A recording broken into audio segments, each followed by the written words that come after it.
Evet arkadaşlar, pancarım abi.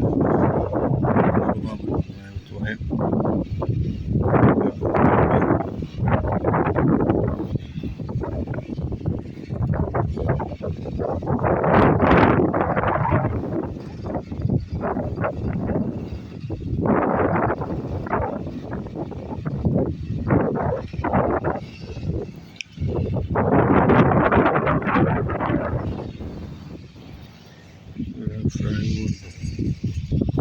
Bok kalmadı. Bakalım burada pancar olacak mı?